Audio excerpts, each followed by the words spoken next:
All right, mga kababayan, mga kaibigan, mga kabirador, no?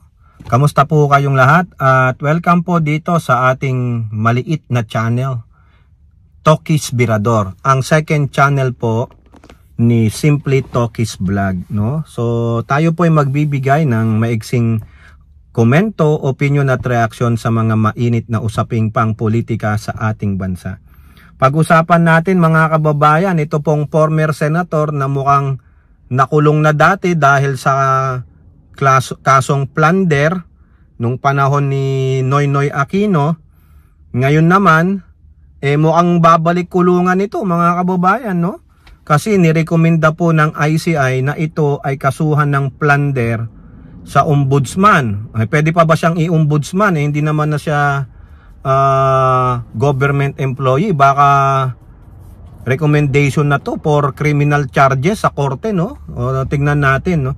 At ganun din po, meron na naman pong i-deport, no? May i-deport po na isa na namang inchik. Pero itong inchik na to mukhang ginamit ng mga controversial na mag-asawa para sa kanilang mga import products. Okay, so shout out po lahat sa inyo and may God bless us all. So mga kababayan, unahin natin yung former senator na natalo po yan nung May 2025 election sa kanyang re-election bid, no? Ngayon po mukhang another case of plunder na naman to mga kababayan, kasi nabanggit po yung pangalan nito ng mga resource person o yung mga DPWH employee na kung saan ito daw po ay nanghingi ng kickback na worth more than 150 million para daw po sa karagdagan sa kanyang campaign. Ay nako, ang binabanggit po na congressman na ngayon ay pinapakasuhan ng plunder, no, ng ICI ay walang iba kundi si former senator Ramon Budots Revilla Jr. Eto na naman tayo, Mr. Budots, no? Hinahabol ka na naman ng kamay ng batas. Nasangkot ka na naman.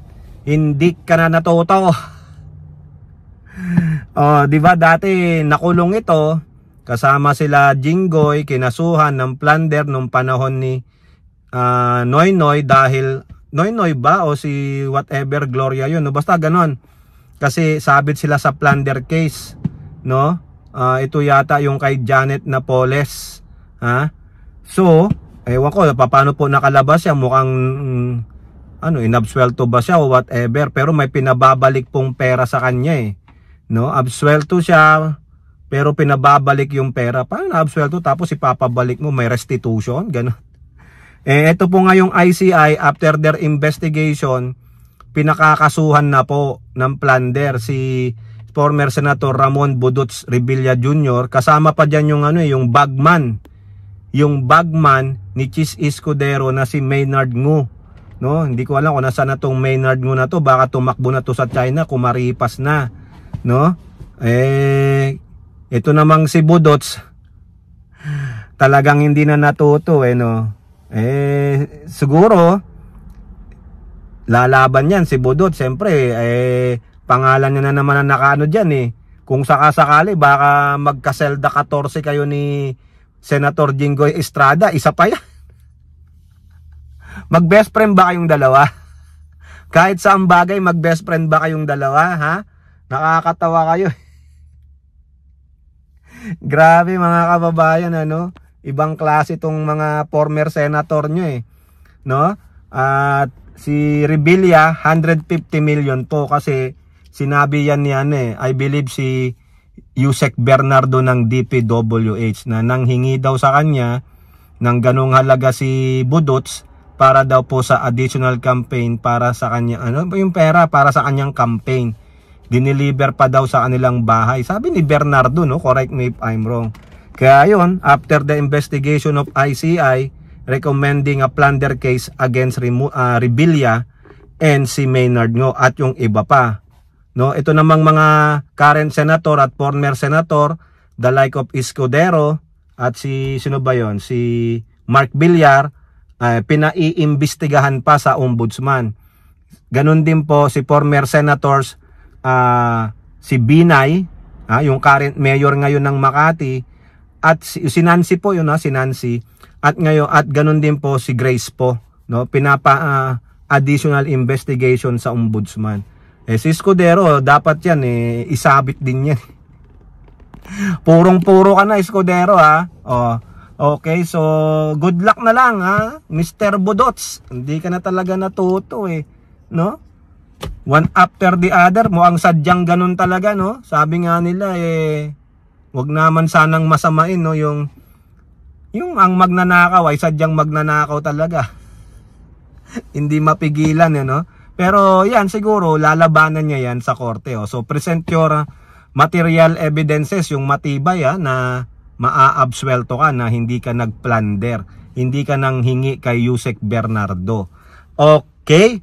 So alright mga kababayan, ang next nating pag-uusapan ay ito pong isang Chinese na i-deport po ng Bureau of Immigration dahil sa misrepresentation of facts, sa fraudulent identity.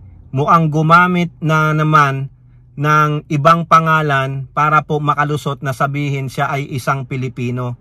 Hindi po siya Pilipino, at ang masakit, ito pala yung importer ng mga mamahaling sasakyan ng mga mag-asawang Diskaya, si Sara Diskaya at Curly Diskaya, no?